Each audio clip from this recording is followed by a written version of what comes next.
Be strong, her mother whispered, then her heart stopped. The machines flatlined. She screamed for help, shaking her mother's body. Mom, please, wake up. Please don't leave me. But no one came. The only person who'd ever loved her was gone. She collapsed beside the bed, sobbing, clutching her mother's cold hand. That's when the door opened. Her husband walked in, not alone. His mother stood behind him, arms crossed. His mistress followed, smiling. He didn't ask if she was okay. He didn't look at her mother's body. He threw divorce papers onto the deathbed and screamed, "Sign this now. I'm done with you." Her mother's body was still warm. The mother-in-law leaned closer, her voice like ice. "Sign it and leave my son. You were never good enough." The mistress smiled wider. Her husband's voice cut through her sobs. "Sign it, you worthless thing. Take that baby and get out of my life." She looked at the papers, then at her mother's face. And she remembered something her mother had whispered years ago. Something no one else knew. Something that would destroy them all. Before we dive into this story, I need your help. YouTube only shows this to more people if you subscribe and comment. So hit that subscribe button right now, then drop a comment telling me where you're watching from and what time it is. Texas at midnight? Canada with morning coffee? Let me know you're here. We're a community, and your voice matters.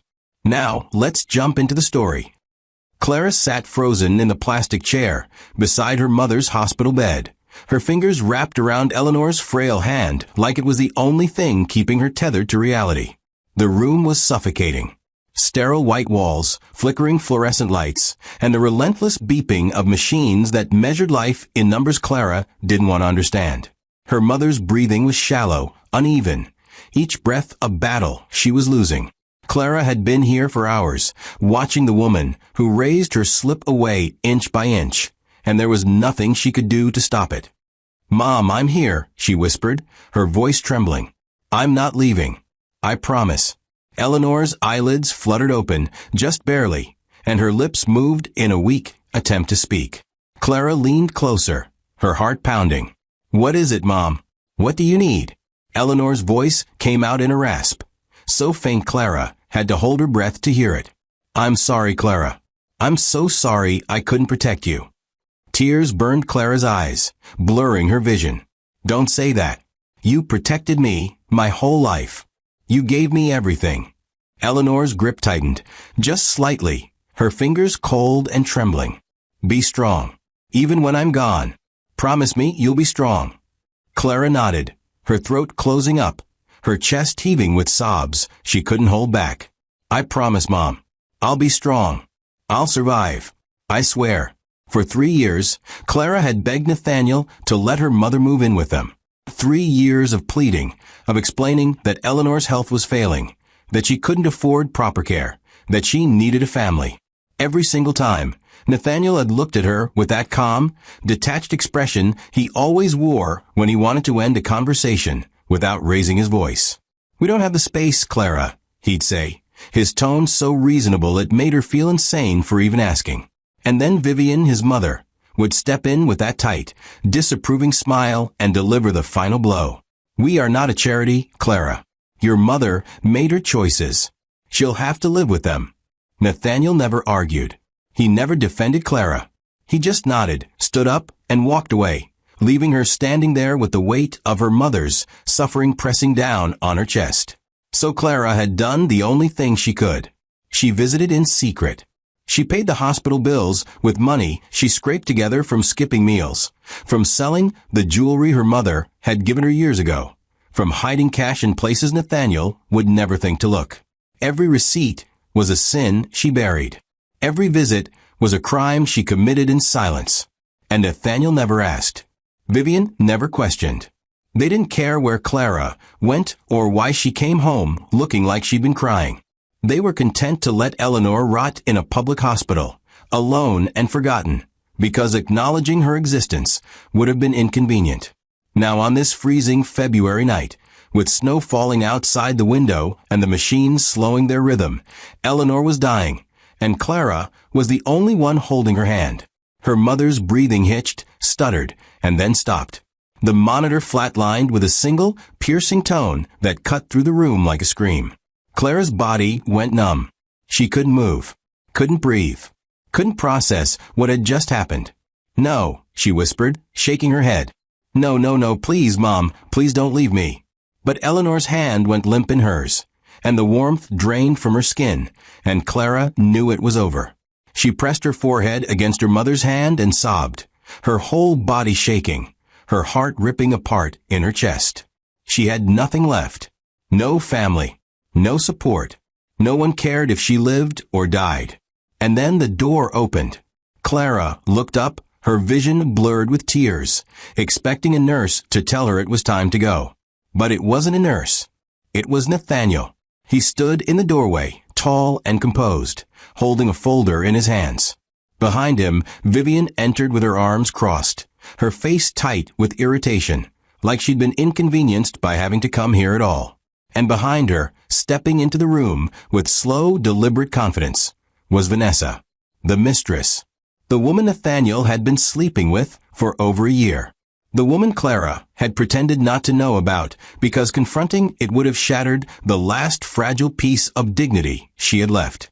Clara's breath caught in her throat. "What are you doing here?" Her voice came out broken, barely audible. Nathaniel didn't answer. He walked to the bed, his shoes clicking against the tile floor, and placed the folder down. Not on the table, not on the chair, on the bed, right next to Eleanor's lifeless arm. Clara stared at it, her mind struggling to understand. "What is that?" Nathaniel looked at her, and for the first time in their marriage, she saw something other than indifference in his eyes. She saw relief. Divorce papers. The words hit Clara like a physical blow. Her stomach dropped. Her ears rang. She couldn't breathe. "You're divorcing me? Right now?" "My mother just died, Nathaniel. She just died." He didn't flinch. "I'm done pretending, Clara. I've been patient with you. I've tolerated your constant need for validation, your tears, your weakness. But you embarrassed me at the last dinner party. You made me look like a fool in front of my colleagues. I can't keep doing this." Clara's hand shook. Her chest heaved. "I didn't do anything. I was quiet the entire night. I barely said a word." Vivian stepped forward, her voice sharp and cold. "That's the problem, Clara. Your silence is pathetic.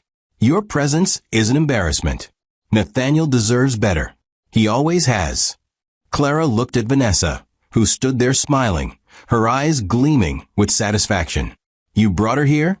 Clara's voice cracked. "You brought your mistress to my mother's deathbed?" Nathaniel sighed, like she was being dramatic. "This has nothing to do with Vanessa. This is about you. About your failure as a wife. You've been a burden from the beginning, Clara. I'm just finally doing something about it." Clara's vision blurred. Her hands moved instinctively to her stomach, clutching the small swell she'd been hiding for weeks. "I'm pregnant." The room went silent. Nathaniel froze. Vivian's eyes widened, then narrowed into slits. Vanessa's smile faltered just for a second. Clara's voice shook as she spoke, desperation pouring out of her. "I'm carrying your child, Nathaniel. Doesn't that mean anything to you? Doesn't that change anything?" Nathaniel stared at her, his jaw tight, his eyes cold. And then Vivian spoke, her voice cutting through the air like a knife. "The baby will be better off without you." Clara's heart stopped. "What did you just say?" Nathaniel picked up the folder and held it out to her. "Sign the papers, Clara. Don't make this harder than it needs to be." She couldn't move. She couldn't think. Her mother's body was still warm beside her. Her baby was growing inside her, and her husband was standing there, demanding she give up everything. "Please," she whispered, her voice breaking. "Just give me time to bury her. Please, Nathaniel. Just a few days." But he was already walking toward the door. Vivian followed, not even looking back. Vanessa lingered, her eyes sweeping over Clara like she was something broken, something disposable. And then she smiled again, turned, and left. The door clicked shut. Clara collapsed onto the floor, her knees slamming into the cold tile, her hands clutching her stomach as sobs tore through her body. The divorce papers lay scattered around her, soaking up her tears. Her mother was dead. Her husband had abandoned her. And no one was coming to save her. But what none of them knew, what Nathaniel had mocked and Vivian had dismissed and Vanessa had smiled at, was that the woman lying in that hospital bed had been hiding something. Eleanor hadn't been powerless. She hadn't been worthless. She had been something else entirely. And in just a few days, when the will was read, everything would change. But tonight, Clara didn't know that. Tonight, she was just a broken woman on a hospital floor, clutching the last pieces of a life that had been ripped away from her. Could you have survived that? Would you have stayed silent, or would you have fought back right there? Clara sat alone in the small apartment she'd rented with the last of her savings, staring at the divorce papers spread across the table like evidence of a crime she didn't commit. Her mother had been buried 3 days ago in a quiet cemetery on the edge of town, attended only by Clara and a priest who didn't know Eleanor's name. Nathaniel hadn't come. Vivian hadn't sent flowers. Vanessa had probably celebrated. The funeral had been quick, cold, and unbearably lonely. And now Clara was left with nothing but memories and the crushing weight of betrayal pressing down on her chest. She traced her fingers over the papers, reading Nathaniel's signature at the bottom, so casual, so final, like their marriage had meant nothing, like she had meant nothing. Her hand moved to her stomach, where the baby was growing, small and fragile, the only thing she had left to protect. "I won't let them take you," she whispered. "I won't let them win." The betrayal hadn't started in that hospital room. It had been built for years, carefully constructed, brick by brick, by Nathaniel and Vivian, who had turned cruelty into an art form. Clara had been blind to it at first, or maybe she just wanted to believe that love could survive indifference. She'd met Nathaniel at a charity event 6 years ago, back when she'd been working as an assistant at a small nonprofit. He'd been charming, polite, interested in her work, and when he'd asked her to dinner, she'd said yes without hesitation. The courtship had been fast. Too fast, maybe. Within 6 months, they were engaged. Within a year, they were married. And within 2 years, Clara had realized she'd made a terrible mistake. Nathaniel had never loved her. He'd married her because she was convenient, because she didn't challenge him, because she fit into the life he wanted without demanding anything in return. And Vivian had approved of the match for the same reason. Clara was quiet, obedient, and easy to control. She wouldn't cause problems. She wouldn't ask questions. She would simply exist in the background, a wife in name only, while Nathaniel lived his life however he pleased. The cracks had started small. Nathaniel would forget to tell her about family dinners until the last minute, then blame her for being unprepared when she showed up looking tired. Vivian would make comments about Clara's clothes, her hair, her voice, always framed as advice, but delivered with a smile that made it clear she was being insulted. "You really should try harder, dear," Vivian would say, her voice dripping with false concern. "Nathaniel's colleagues have expectations. You wouldn't want to embarrass him." Clara had tried. She'd bought new dresses, changed her hairstyle, practiced smiling in the mirror so she'd look more confident. But it was never enough. Nathaniel would still find something to criticize, something to use as proof that she wasn't fit to be his wife. And every time she tried to defend herself, Vivian would step in with a calm, measured tone that made Clara feel insane for even trying. "You're being dramatic, Clara. No one is attacking you. We're just trying to help." When Eleanor's health started declining, Clara had thought it would be different. She thought Nathaniel would show some compassion, some humanity, some willingness to help the woman who had raised his wife. But she'd been wrong. The first time Clara asked if her mother could move in, Nathaniel had been sitting in his study, going over contracts for a business deal. Clara had knocked softly, waited for permission to enter, and then stood in the doorway, her hands clasped in front of her like a child asking for something she knew she didn't deserve. "Nathaniel, I need to talk to you about my mom." He hadn't looked up from his papers. "What about her?" Clara had stepped closer, her voice quiet but urgent. "She's getting worse. The doctors say she needs someone to take care of her full-time. I was thinking maybe she could move into the guest room, just until she gets better." Nathaniel had finally looked up, his expression neutral, almost bored. "We don't have the space, Clara." She'd blinked, confused. We have 3 guest rooms. We never use them. He'd sighed, setting down his pen like she was wasting his time. It's not about the physical space. It's about the lifestyle we've built. Your mother doesn't fit into that. She'd be uncomfortable here. She'd be a burden. Clara's chest had tightened. She's my mother, Nathaniel. She's not a burden. She's sick. He'd gone back to his papers, dismissing her without another word. Talk to my mother about it. She handles household decisions. So Clara had gone to Vivian, knowing it was a mistake, but hoping, desperately, that maybe she'd find some sympathy there. Vivian had been in the sitting room, sipping tea and reading a magazine, her posture perfect, her expression serene. Clara had sat down across from her, her hands trembling. Vivian, I wanted to ask you about something. Vivian had set down her magazine, her smile polite but cold. Of course, dear. What is it? Clara had explained the situation, trying to keep her voice steady, trying not to sound like she was begging. But halfway through, Vivian had raised a hand, stopping her mid-sentence. Clara, I understand you're concerned about your mother, but we are not a charity. We have a certain standard to uphold, and bringing in someone who requires constant care would disrupt that. Your mother has her own resources. She can manage on her own. Clara had shaken her head, her voice breaking. She doesn't have resources, Vivian. She's broke. The hospital bills are piling up. She can't afford proper care. She needs help. Vivian had taken another sip of her tea, completely unbothered. Then she should have planned better. Poor financial decisions are not our responsibility, Clara. You need to accept that. Clara had left that conversation feeling like she'd been slapped. But she hadn't given up.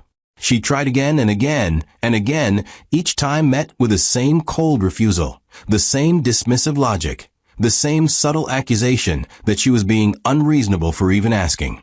And every time she pushed, Vivian would lean closer to Nathaniel, whispering in his ear, reinforcing the idea that Clara was a problem, that she was weak, that she was dragging them down.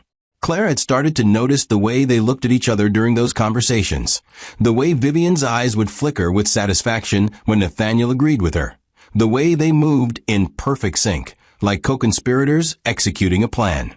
They weren't just refusing to help Eleanor. They were orchestrating Clara's isolation piece by piece, ensuring she had no support, no power, no way to fight back. So Clara had done the only thing she could. She'd started visiting her mother in secret, paying the bills with money she'd saved from years of small sacrifices. She'd sold the necklace her mother had given her for her birthday. She'd skipped meals to save grocery money. She'd hidden receipts in the lining of her purse, tucked hospital statements onto the mattress, and lied to Nathaniel about where she was going every time she left the house. I'm running errands, she'd say, and he'd nod, not caring enough to ask follow-up questions. Vivian never questioned her either. They were content to let Clara disappear for hours at a time, as long as she came back quiet, obedient, and broken. And she had been broken. Every visit to the hospital had chipped away at her spirit. Every time she'd watched her mother struggle to breathe, struggle to stay awake, struggle to hold on, Clara had felt the weight of her own powerlessness crushing her. She couldn't save her mother. She couldn't stand up to Nathaniel. She couldn't escape Vivian's control. She was trapped, and they knew it. But what Clara hadn't realized, what she couldn't have known during those long, painful months, was that her mother had been preparing for this. Eleanor had watched her daughter suffer in silence, had seen the bruises on her spirit even when there were no marks on her skin, and she had made a plan. A plan so carefully constructed, so meticulously hidden, that no one, not even Clara, would see it coming until the exact moment it needed to be revealed. Eleanor had been poor in appearance, yes. She'd lived in a small apartment, worn old clothes, and never flaunted wealth. But appearances had been her shield, her disguise, her way of protecting what she'd built in secret. And now, lying in a grave on the edge of town, Eleanor's final act of love was about to unfold. Nathaniel and Vivian had spent years dismantling Clara's confidence, her hope, her sense of self-worth. They had whispered lies, planted doubts, and celebrated every moment she'd bent under the weight of their cruelty. Vanessa had waited patiently in the shadows, smiling, knowing her time was coming. But none of them had accounted for Eleanor. None of them had considered that the woman they dismissed, ignored, and sent away to die alone might have been hiding the one thing that could destroy them all. And Clara, sitting in that tiny apartment with divorce papers in front of her and a baby growing inside her, had no idea that the war they'd started was about to turn in her favor. Could you have kept going after everything they did to her? Would you have fought back, or would you have given up? Clara's daughter was born on a rainy Tuesday morning in April, 3 weeks earlier than expected. The labor had been brutal, lasting 14 hours, and Clara had gone through it alone in a hospital room with peeling paint and flickering lights. No husband, no mother-in-law. No one was holding her hand or telling her she was strong. Just Clara, the nurses, and the overwhelming pain that felt like her body was being ripped apart. When the baby finally came, when the nurse placed that tiny, screaming bundle in her arms, Clara had felt something shift inside her. This wasn't just about survival anymore. This was about protection. This was about making sure her daughter never felt the kind of pain Clara had endured. She looked down at the baby's face, red and scrunched up and perfect, and whispered through her tears, "I'm going to keep you safe. I promise. No matter what it takes." But even as she said it, Clara knew the fight was only beginning. Nathaniel wasn't going to let her go quietly. He wanted control, and now that there was a child involved, he had leverage. The custody battle started before Clara even left the hospital. She'd been in her room for less than 24 hours, still bleeding, still exhausted, when a man in a suit knocked on her door and handed her an envelope. "Clara Whitmore," he'd asked, his voice flat and professional. She nodded, too tired to question it. He'd placed the envelope on her bedside table and left without another word. Clara had stared at it for a long time before opening it, her hands shaking, her heart pounding. Inside were legal documents, stamped and signed, filed by Nathaniel's attorney. He was suing for full custody. The papers claimed Clara was mentally unstable, financially unfit, and emotionally incapable of raising a child. They cited her recent traumatic loss and history of erratic behavior as evidence that she posed a danger to the baby. Clara's vision blurred as she read the words, her chest tightening with panic. They were taking her daughter. They were going to take the only thing she had left. She called the one lawyer she could afford, a woman named Margaret, who worked out of a cramped office above a dry cleaner. Margaret had been blunt from the start. "Clara, I'm not going to sugarcoat this. Nathaniel has money, connections, and a team of attorneys who do this for a living. You're fighting uphill." Clara had gripped the phone so hard her knuckles turned white. "I don't care. I'll do whatever it takes. He's not taking my daughter." Margaret had paused, then sighed. "Okay. Then we need to be smart. We need to document everything. Every interaction, every threat, every lie. We need to show the court who he really is." Clara had nodded, even though Margaret couldn't see her. "I can do that. I will do that." And she had. From that moment on, Clara became a different person. She kept notebooks filled with dates, times, and details of every conversation with Nathaniel. She saved text messages, recorded phone calls, and gathered witnesses who had seen the way he treated her. She was meticulous, deliberate, and relentless, because losing wasn't an option. Nathaniel's first move was to paint Clara as unstable. His lawyers filed motions claiming she was suffering from postpartum depression, that she was neglecting the baby, that she was living in unsafe conditions. Vivian backed him up with sworn statements, testifying that Clara had always been emotionally fragile and incapable of handling responsibility. She described Clara as someone who cried constantly, who couldn't make decisions, who needed constant supervision.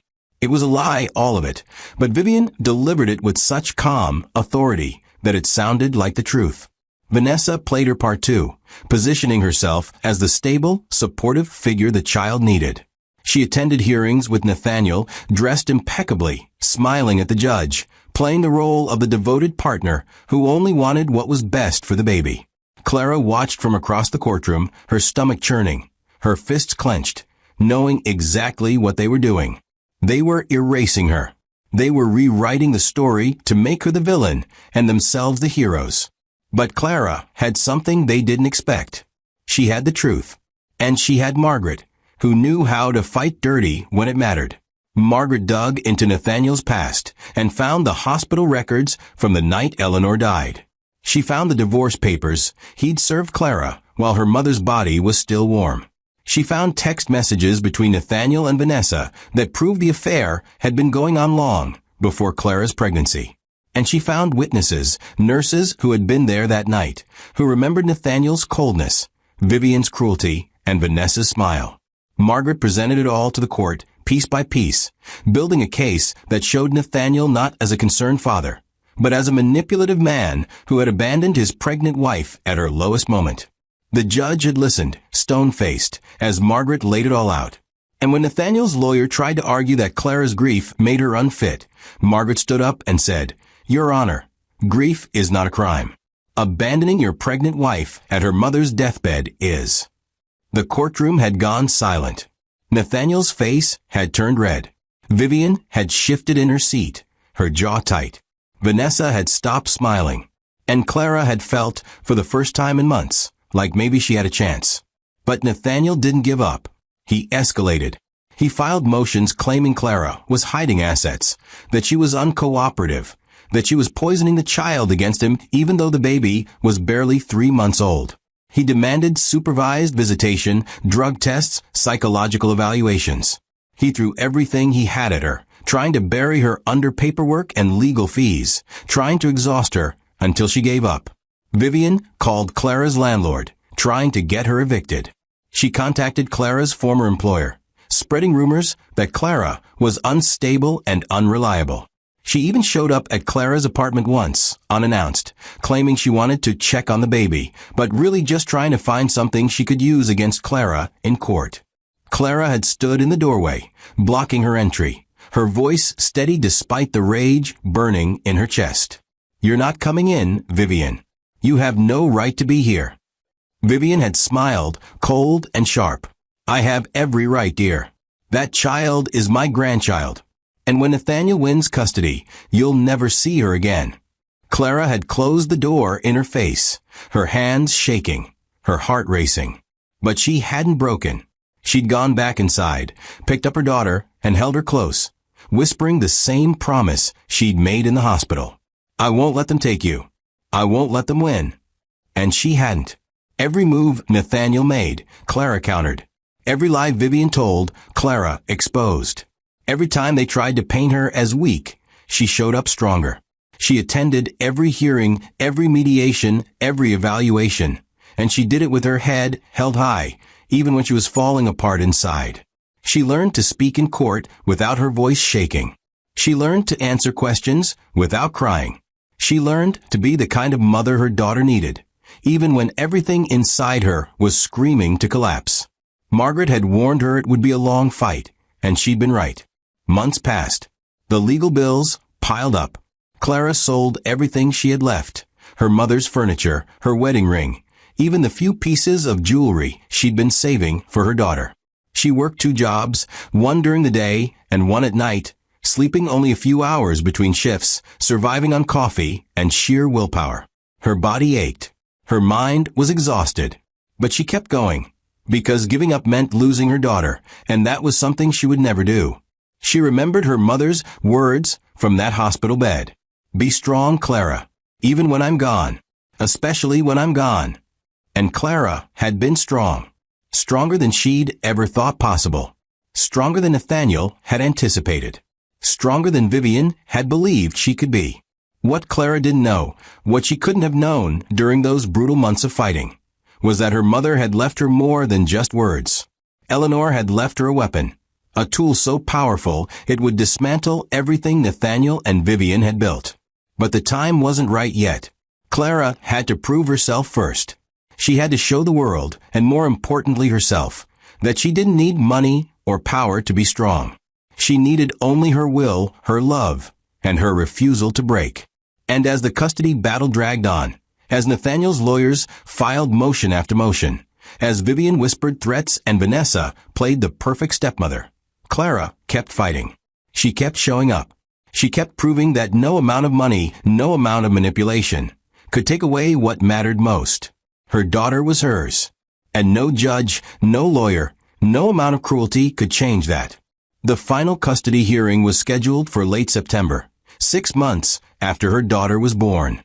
Clara walked into that courtroom with her head high, her evidence organized, her witnesses ready. Nathaniel sat across from her with his team of lawyers, Vivian beside him, Vanessa close by, all of them confident, all of them certain they would win. But Clara wasn't afraid anymore. She'd been through the worst they could throw at her, and she was still standing. And soon, very soon, they would realize they'd made a terrible mistake. Could you have fought that hard for someone you loved? Would you have kept going when everyone said you'd lose? The letter arrived on a Wednesday afternoon, slipped under Clara's apartment door while she was feeding her daughter.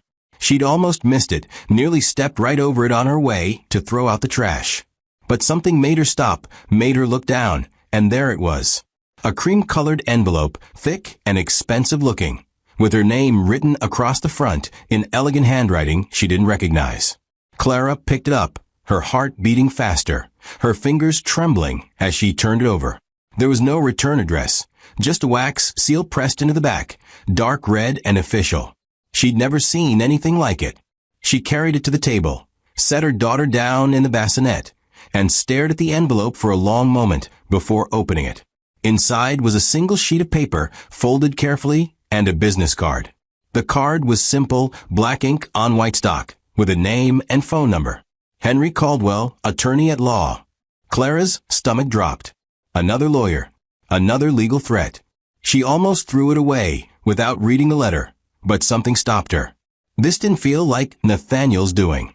This felt different. She unfolded the letter and started reading. Dear Clara, you do not know me, but I have been entrusted with matters concerning your late mother, Eleanor Hartley. There are details regarding her estate that require your immediate attention. Please contact my office at your earliest convenience. This is a matter of great importance and confidentiality. Sincerely, Henry Caldwell. Clara read it twice, then 3 times, trying to make sense of it. Estate? Her mother didn't have an estate. Eleanor had died with nothing but medical debt and a closet full of worn clothes. There had been no savings, no property, no assets to speak of. Clara had paid for the funeral with money she'd borrowed from Margaret, and she was still paying it back in small installments. What could this lawyer possibly want? She looked at the business card again, at the phone number printed neatly across the bottom. Part of her wanted to ignore it, to throw it away and pretend it had never arrived. She didn't have the energy for more legal complications, more paperwork, more people trying to take things from her. But another part of her, the part that sounded like her mother's voice in her head, told her to call. Be strong, Clara, even when I'm gone. So she picked up her phone and dialed the number. It rang twice before a woman answered. Caldwell and Associates, how may I help you? Clara's voice came out shaky. Hi, my name is Clara Whitmore. I received a letter from Henry Caldwell. He asked me to call. There was a pause, then the sound of papers shuffling. Yes, Mrs. Whitmore. Mr. Caldwell has been expecting your call. Please hold on. The line clicked and soft classical music played in Clara's ear. She waited, her pulse racing, her mind spinning with questions she didn't have answers to. After what felt like forever, a man's voice came on the line, deep and calm. Mrs. Whitmore, thank you for calling. My name is Henry Caldwell. I've been handling your mother's affairs. Clara's throat tightened. I don't understand. My mother didn't have any affairs to handle. She died with nothing. There was a pause, and when Henry spoke again, his voice was softer, almost gentle. Mrs. Whitmore, I think it would be best if we met in person. There are things I need to explain to you. Things your mother wanted kept confidential until the right time. Can you come to my office tomorrow? Clara's hands shook. I don't know. I have a baby. I'm in the middle of a custody battle. I can't just drop everything and, Henry interrupted, his tone firm but kind. Mrs. Whitmore, I understand you're going through a difficult time, but I promise you, this is worth your time. Your mother left instructions. Very specific instructions. And she made it clear that you were not to learn about any of this until after her passing. Clara's chest tightened. Learn about what? Henry hesitated, then said quietly, your mother's estate. Her assets. Her legacy. She left everything to you, Clara. And it's far more than you realize. Clara's breath caught. What are you talking about? My mother had nothing. We struggled our entire lives. She died in a public hospital because we couldn't afford anything better. Henry's voice was steady, careful. That's what she wanted people to believe. But the truth is very different. Please, Mrs. Whitmore, come to my office. Let me show you what your mother built. The next day, Clara stood outside a glass high-rise in the financial district, holding her daughter against her chest, staring up at the building like it might swallow her whole. She'd taken 2 buses to get here, dressed in the only clean shirt she had left, her hair pulled back in a ponytail because she didn't have time to do anything else. She felt out of place, like she didn't belong in a world of polished lobbies and people in expensive suits. But she'd come this far. She couldn't turn back now. She pushed through the revolving door and walked to the reception desk, her heart pounding. I'm here to see Henry Caldwell, she said, her voice barely above a whisper. The receptionist smiled, professional and detached. Name. Clara swallowed. Clara Whitmore. The woman typed something into her computer, then nodded. 15th floor. Mr. Caldwell is expecting you. Clara rode the elevator in silence, her daughter asleep in her arms, her mind racing. When the doors opened, she stepped into a quiet hallway lined with dark wood and soft lighting. At the end of the hall was a door with a gold plaque that read Henry Caldwell, attorney at law. She knocked, and a voice called out, "Come in." She pushed the door open and stepped inside. The office was large, filled with bookshelves and leather furniture, a massive desk in the center with a man sitting behind it. He was older, maybe in his 60s, with gray hair and kind eyes. He stood when he saw her, smiling warmly. "Mrs. Whitmore, thank you for coming. Please sit." Clara sat, her daughter stirring slightly but staying asleep. Henry sat back down, folding his hands on the desk. "I know this must be confusing for you," he said gently, "but I'm going to explain everything. Your mother came to me 20 years ago. She hired me to manage her assets, her investments, her properties. She was very clear about what she wanted. No one knew. Not her friend S. Not her family. Not even you. She lived modestly, quietly, because she believed that wealth attracted the wrong kind of attention. She wanted to protect you, Clara, and she wanted to make sure that when the time came, you would have everything you needed to survive." Clara's head was spinning. "I don't understand. What assets? What properties? My mother lived in a 1-bedroom apartment. She worked as a cleaner. She had nothing." Henry opened a drawer and pulled out a thick folder, setting it on the desk between them. "That's what she wanted people to believe. But your mother was a very intelligent woman. She invested carefully. She bought properties under different names. She built businesses quietly, always staying in the background. And over the course of 30 years, she accumulated significant wealth." He opened the folder and slid a document across the desk. Clara looked down at it, her eyes scanning the numbers, and her heart stopped. "That can't be right," she whispered. Henry nodded. "It is. Your mother's estate is worth $10 billion. And as of today, it all belongs to you." Clara couldn't breathe. She stared at the document, at the number written there in black ink, and her mind went blank. $10 billion. $10 billion. It didn't make sense. It couldn't be real. "How?" she asked, her voice breaking. "How did she do this?" Henry leaned back in his chair. "Your mother was brilliant, Clara. She saw opportunities where others didn't. She invested in real estate when it was cheap. She bought shares in companies before they went public. She built partnerships with people who trusted her judgment. And she did it all without drawing attention to herself. She lived below her means, saved every dollar, and reinvested everything. She was patient, strategic, and most importantly, she was disciplined. She never spent more than she needed to. She never showed off. She never let anyone know what she had. because she knew that the moment people found out, they would try to take it from her. Clara's hands shook as she held the document. Why didn't she tell me? Why didn't she let me help her? I could have. Henry shook his head gently. She didn't want you to know, because she knew what it would do to you. She knew the people in your life would try to use it against you. Your husband, your mother-in-law. She saw what they were doing to you, Clara. She saw how they treated you, how they isolated you, how they tried to break you. And she knew that if they found out about the money, they would destroy you. To get to it. So she waited. She waited until she was gone, until you were free from them, until you were strong enough to handle it. And now here you are. Clara's vision blurred with tears. She thought about all the times she'd begged Nathaniel to help her mother, all the times she'd been refused, all the nights she'd spent crying because she couldn't afford proper care. And her mother had been sitting on billions, hiding it, protecting it, waiting for the right moment. She could have told me, Clara whispered. She could have made things easier. Henry's voice was soft. She wanted you to be strong, Clara. She wanted you to learn how to survive without money, without power, without anyone's help. Because she knew that the moment you inherited this, everyone would come for you. And she needed you to be ready. He slid another document across the desk. This is the will. Everything is outlined here. The properties, the investments, the businesses. And there's something else. Your mother purchased the hospital where she died. She bought it 6 months before her passing. She wanted you to have control over it. She wanted you to fix it, to make it better, to make sure no one else ever had to suffer the way she did.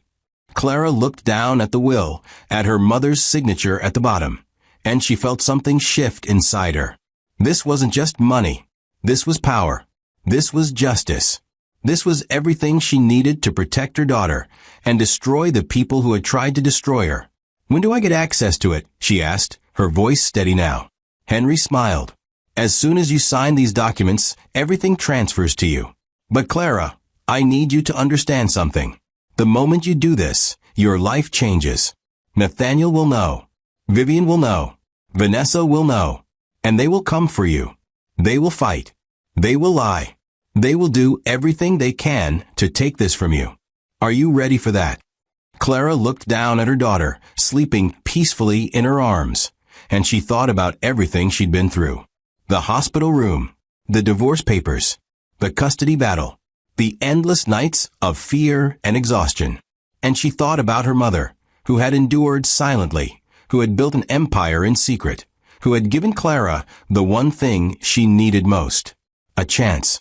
She looked up at Henry, her eyes clear, her voice strong. I'm ready.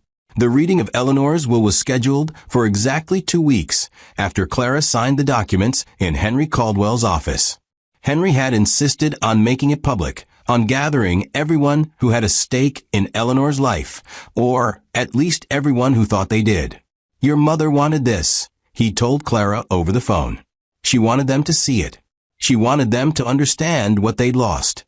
Clara had hesitated at first, unsure if she could face Nathaniel, Vivian, and Vanessa in the same room without breaking down. But then she'd remembered the hospital room, the divorce papers placed on her mother's deathbed, the custody battle that had nearly destroyed her, and she'd agreed. Let them see. Let them know. Let them feel every ounce of the pain they'd caused. The reading was held in a conference room at Caldwell and Associates, on the same 15th floor where Clara had first learned the truth. She arrived early, dressed in a simple black dress her mother had bought her years ago, her daughter asleep in a carrier strapped to her chest. Henry was already there, arranging papers on the long mahogany table, his expression calm and professional. He looked up when she entered and gave her a small, reassuring nod. Are you ready? He asked quietly. Clara took a deep breath and nodded. I'm ready. The others arrived 15 minutes later. Nathaniel walked in first, his suit perfectly tailored, his expression confident, almost bored, like this was just another business meeting he had to endure. Vivian followed, her head held high, her eyes scanning the room with practiced disdain. And then came Vanessa, dressed in a pale blue dress that was too expensive, too polished, too deliberate. She saw Clara and smiled, that same cold, satisfied smile she'd worn in the hospital room. Clara's stomach churned, but she kept her face neutral, her hands resting gently on her daughter's back.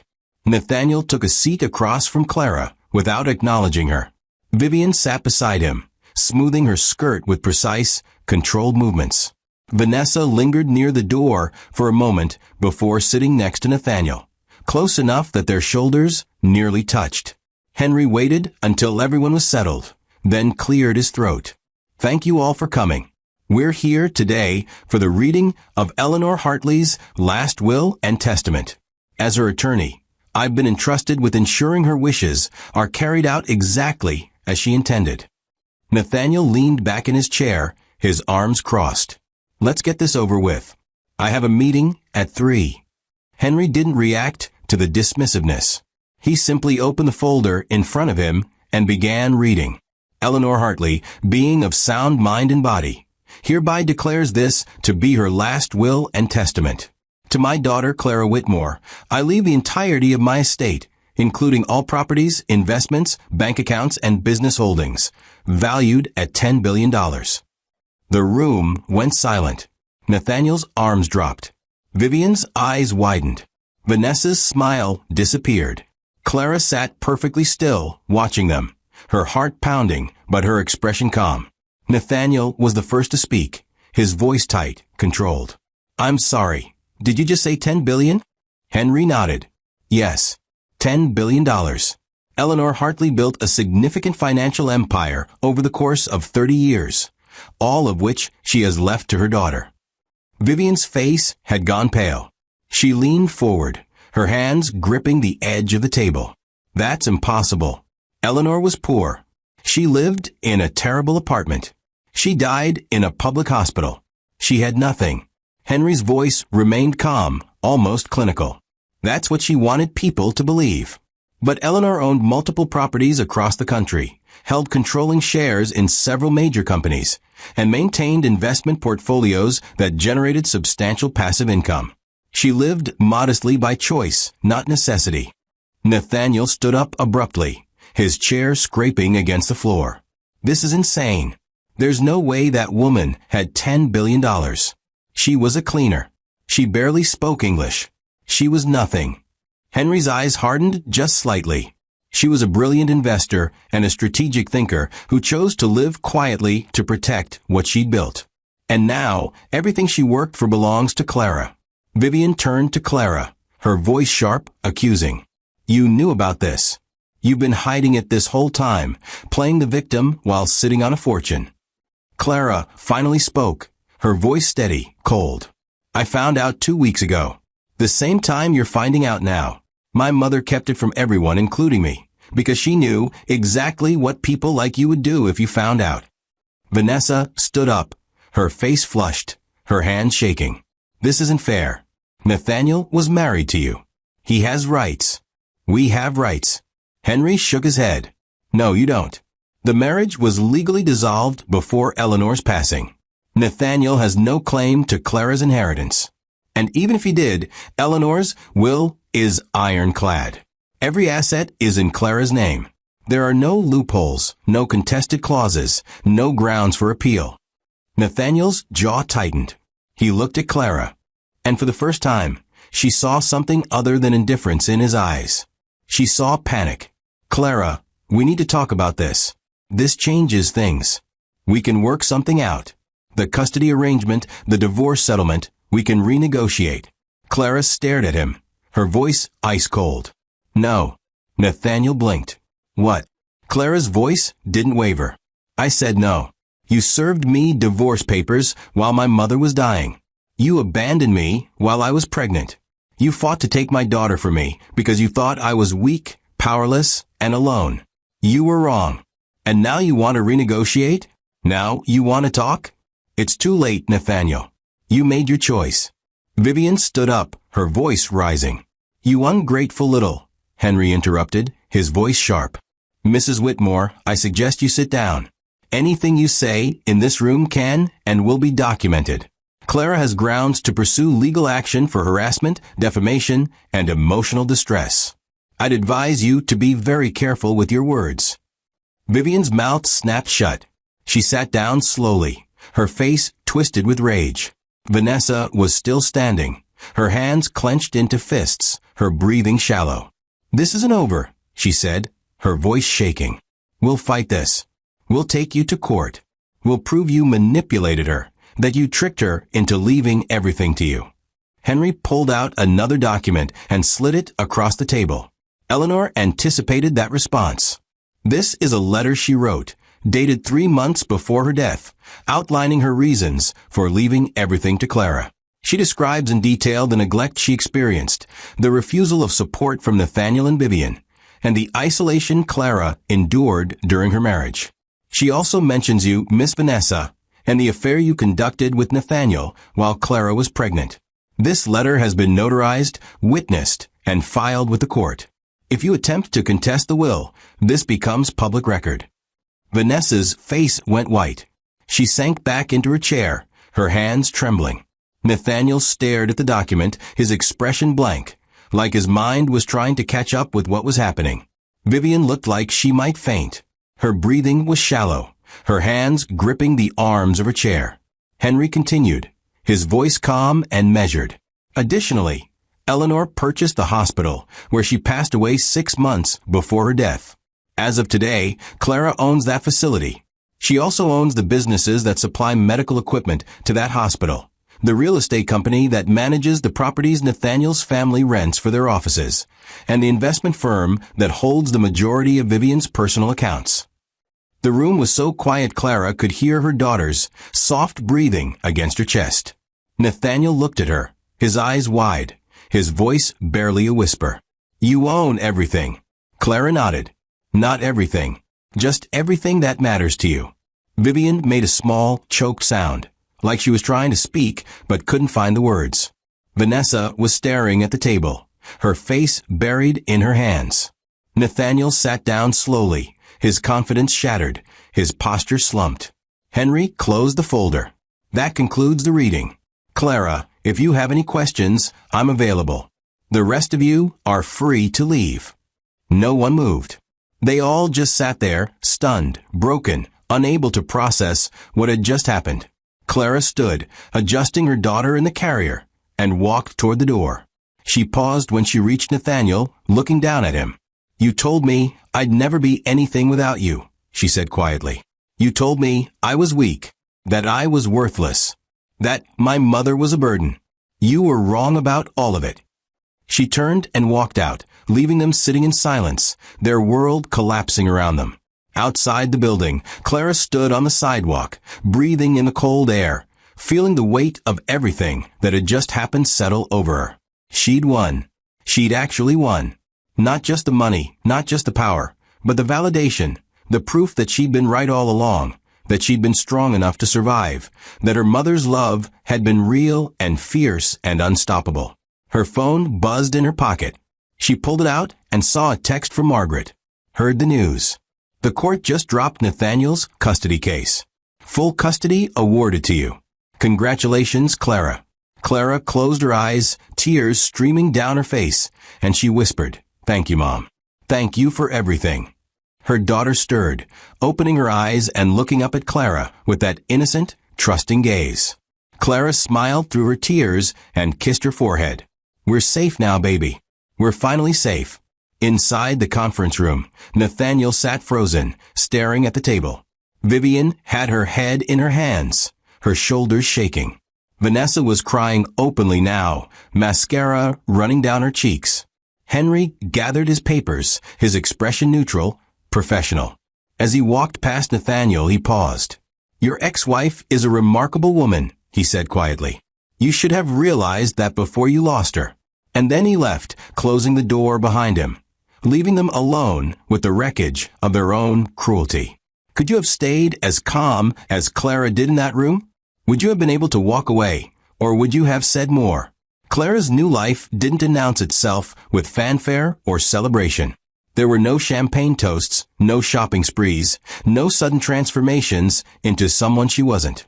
Instead, she moved through the transition with the same quiet determination that had carried her through the custody battle, through the divorce, through the hospital room where her mother had died. She rented a modest apartment in a better neighborhood, nothing extravagant, just a place where her daughter could grow up safely, where the locks worked and the heat stayed on and no one banged on the walls at 3 in the morning. She hired a nanny, a kind woman named Rosa, who had raised 4 children of her own and treated Clara's daughter like she was precious. And then, with Henry's guidance, Clara began the real work. The work her mother had prepared her for. The work of rebuilding everything Nathaniel and Vivian had tried to destroy. She started with the hospital, the place where Eleanor had died alone, neglected, treated like she didn't matter. Clara walked through those halls 3 weeks after the will reading, her heels clicking against the linoleum floors, and she saw everything her mother must have seen. Overworked nurses, broken equipment, patients waited for hours in hallways because there weren't enough beds. A system built on cutting costs instead of saving lives. She called a meeting with the hospital board, a group of men in expensive suits who'd been running the place into the ground for years while collecting fat paychecks. They'd gathered in the boardroom, expecting some kind of introduction, maybe a polite speech about continuing her mother's legacy. Instead, Clara had walked in, set her bag down, and said, "You're all fired." The room had gone silent. One of the board members, a man named Gerald with a red face and a condescending smile, had laughed. "Excuse me." Clara had looked at him, her expression calm, her voice steady. "I said you're all fired. Effective immediately. Security will escort you out. You have 1 hour to clear your offices." Gerald's smile had disappeared. "You can't do that. We have contracts."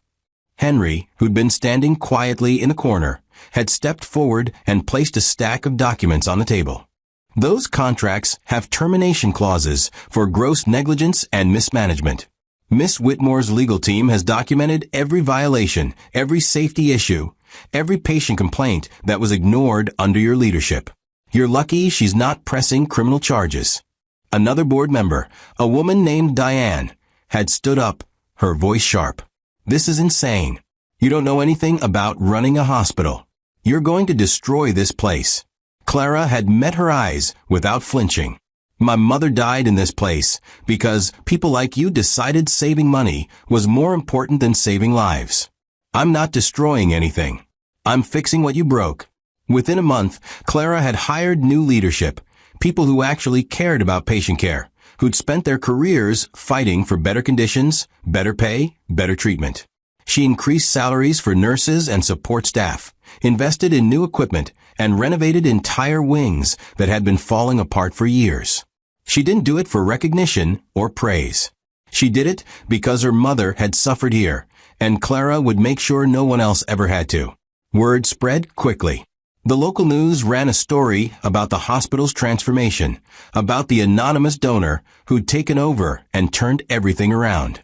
Clara stayed out of the spotlight, refusing interviews, letting the work speak for itself.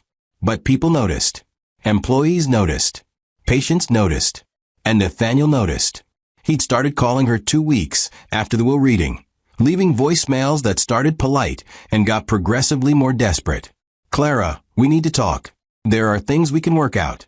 I made mistakes, I know that, but we can fix this." She never called him back. Then the text started. Long, rambling messages about how he'd been under pressure, how Vivian had influenced him, how he regretted everything. Clara deleted them without reading past the first line. Vivian tried a different approach. She showed up at Clara's apartment one evening, unannounced, ringing the doorbell until Clara finally opened the door with her daughter on her hip. Vivian stood there, dressed impeccably as always, but there was something different in her eyes. Desperation. "Clara, we need to talk." Clara didn't move from the doorway. "No, we don't." Vivian's voice cracked, just slightly. "Please. Just 5 minutes. I know I was wrong. I know I hurt you. But we're family. We can move past this." Clara's voice was ice. "We were never family, Vivian. You made sure of that." Vivian's composure slipped. "You're going to destroy us. Nathaniel's business is failing. Our accounts are frozen. We're losing everything." Clara shifted her daughter to her other hip, her expression unchanging. "You should have thought about that before you sent my mother to die alone in a public hospital. Before you told me my baby would be better off without me. Before you spent years making me feel like I was nothing. Vivian's eyes filled with tears, real or fake. Clara couldn't tell and didn't care. I'm begging you. Please. Just help us. You have so much now. You don't need all of it. Clara's voice was quiet but firm. You're right. I don't need all of it. But I'm not giving you a single dollar. Not now. Not ever. Goodbye, Vivian. And she closed the door. Nathaniel's attempts became more public, more humiliating. He tried to contact Clara's lawyers, demanding meetings, threatening lawsuits, claiming she was using her wealth to manipulate the legal system. Henry shut him down every time, sending polite but firm letters that reminded Nathaniel he had no legal standing, no claim, no leverage. Then Nathaniel tried going to the press, giving an interview to a tabloid about how his ex-wife had suddenly come into money and was refusing to help the father of her child. The article painted Clara as cold, vindictive, a woman who'd turned her back on her family. It lasted exactly one day before Henry released Eleanor's letter, the one describing in detail how Nathaniel and Vivian had treated her, how they'd refused to help when she was dying, how they'd served divorce papers at her deathbed. The media turned on Nathaniel overnight. Op-eds called him cruel, heartless, a man who'd abandoned his pregnant wife and now wanted her money. Social media tore him apart. His business partners started distancing themselves. Invitations to events dried up. And through it all, Clara said nothing. She didn't defend herself, didn't issue statements, didn't engage. She just kept moving forward, kept building, kept protecting her daughter. Vanessa tried her own approach, reaching out through mutual acquaintances, suggesting they meet for coffee, pretending she wanted to apologize. Clara ignored every attempt. Vanessa then tried showing up at the hospital, claiming she wanted to volunteer, to give back to the community. Clara had security escort her out. She's not welcome here, Clara had told the head of security. If she comes back, call the police. Vanessa's social circle began to shrink. The women who'd once envied her relationship with Nathaniel, who'd admired her patience and strategy, now saw her for what she was. A woman who'd smiled while a pregnant wife was being destroyed. Invitations stopped coming. Friends stopped calling. And when Vanessa tried to align herself with other wealthy families, whispers followed her everywhere. That's the mistress. That's the woman who broke up a marriage. That's the one who smiled at a deathbed. Clara never had to say a word. The truth did all the work for her. But Clara's focus wasn't on revenge. It was on building something better. She took over the businesses her mother had quietly invested in, bringing in ethical leadership, implementing fair wages, creating environments where employees were valued instead of exploited. She funded scholarships for single mothers trying to get back on their feet, for women escaping abusive relationships, for people who reminded her of where she'd been just months ago. She did it quietly, without press releases or photo opportunities, because the work mattered more than the recognition. Her daughter grew stronger every day, smiling more, laughing more, thriving in a home filled with love instead of fear. Clara would sit with her in the evenings, reading stories, singing songs, and sometimes just holding her close, whispering promises. You're safe. You're loved. You're never going to know what it feels like to be powerless. And she meant it. Nathaniel's business collapsed by autumn. The investments he'd relied on, the partnerships he'd counted on, all of them were connected to companies Clara now controlled. She didn't actively destroy him. She just stopped supporting him. Contracts weren't renewed. Partnerships dissolved. Buildings he'd been renting were sold to other tenants. It wasn't revenge.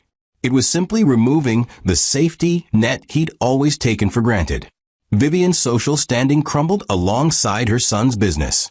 The charity board she'd sat on quietly asked her to step down. The country club she'd frequented for decades revoked her membership. The invitations to galas and fundraisers stopped arriving. She'd built her entire identity on status, on being untouchable, on controlling the people around her. And now, watching it all disappear, she had no one to blame but herself.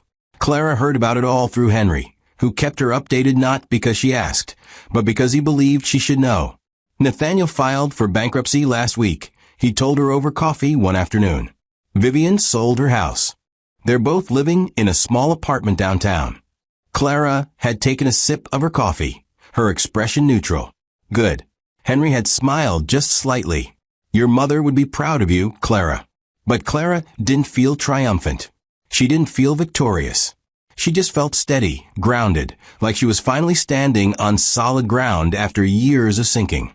She'd survived the worst they could throw at her, and she'd come out stronger.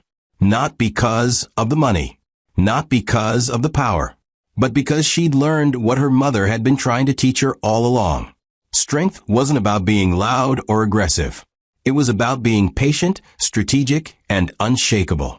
It was about protecting what mattered and letting everything else fall away.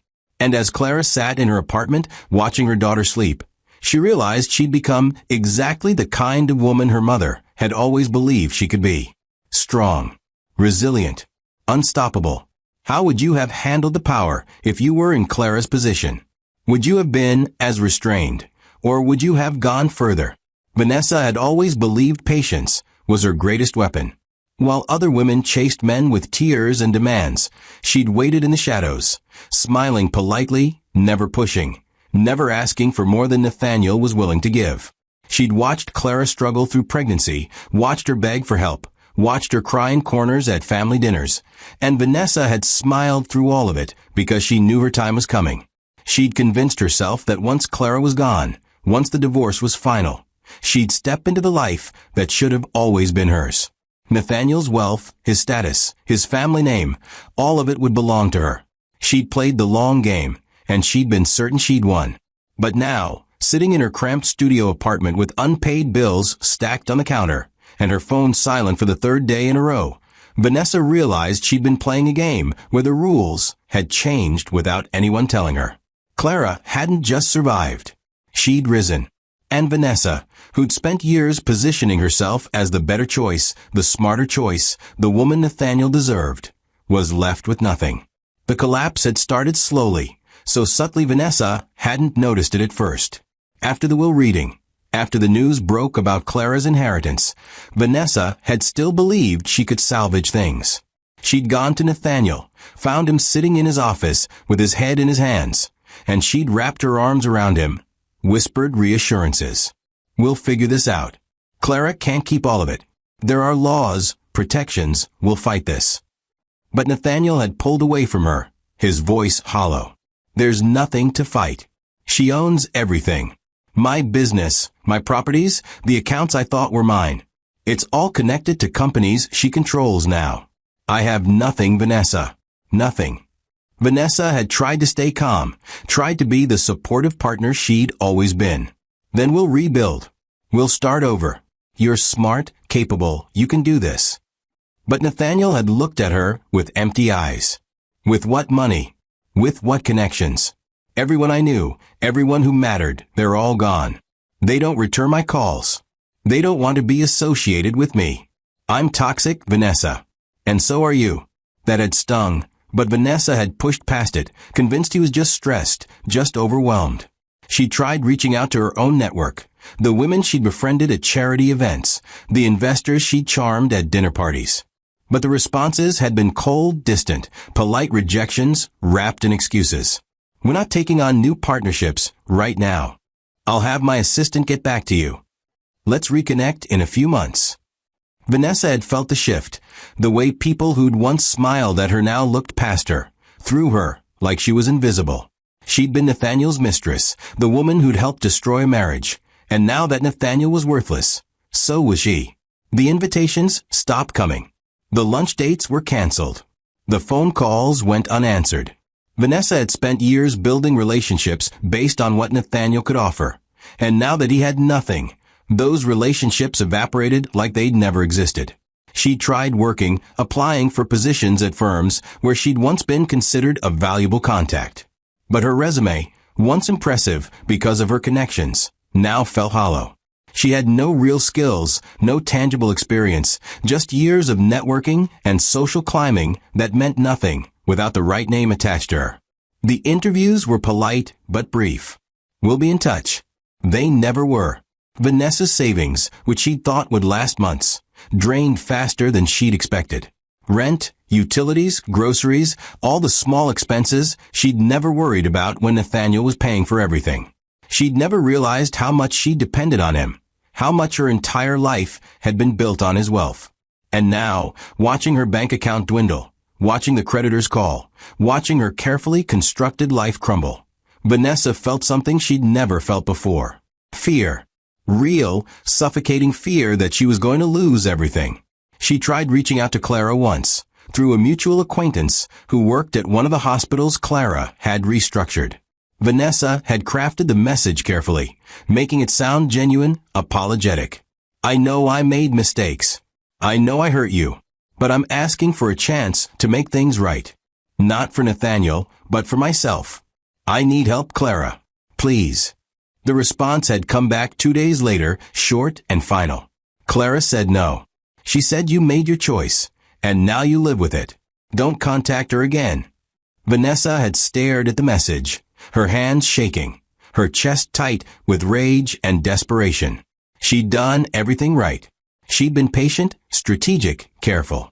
She'd waited years for this, and it had all been for nothing. Clara, the woman she'd dismissed as weak and pathetic, had won. And Vanessa, who'd always believed she was smarter, better, more deserving, was left with nothing but the wreckage of her own choices.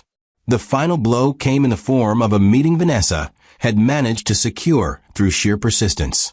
A venture capital firm that had once considered partnering with Nathaniel agreed to see her, and Vanessa had walked into that office with her best smile, her most polished pitch, determined to prove she could still be valuable.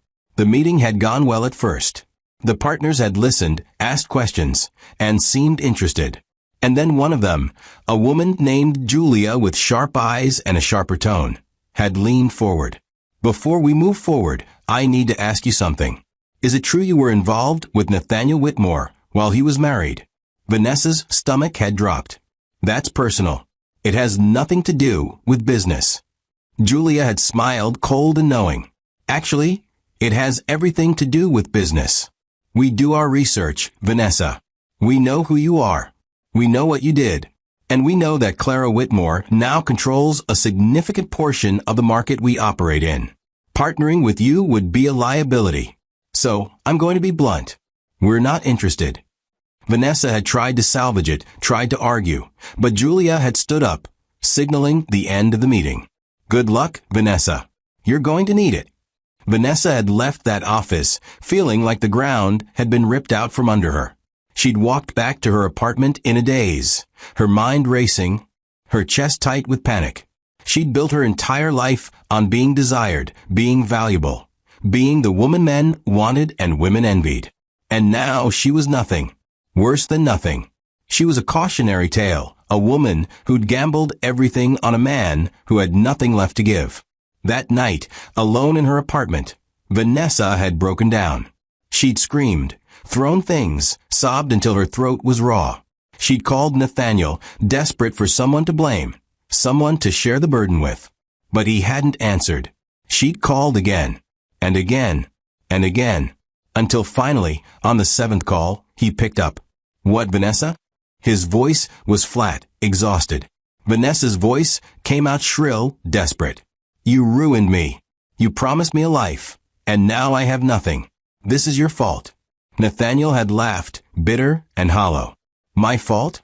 You chose this, Vanessa. You chose to be with a married man. You chose to smile while his wife fell apart. You chose to believe we'd win. We didn't. And now we both have to live with it. Vanessa had tried to respond, but the line went dead. He'd hung up on her. She'd stared at her phone, her hands shaking, her mind spinning with rage and despair. She'd lost everything. Her reputation, her income, her future. And the worst part, the part that made her want to scream until her lungs gave out, was that Clara had done it without lifting a finger. Clara hadn't fought her, hadn't confronted her, hadn't even acknowledged her existence beyond that one final rejection.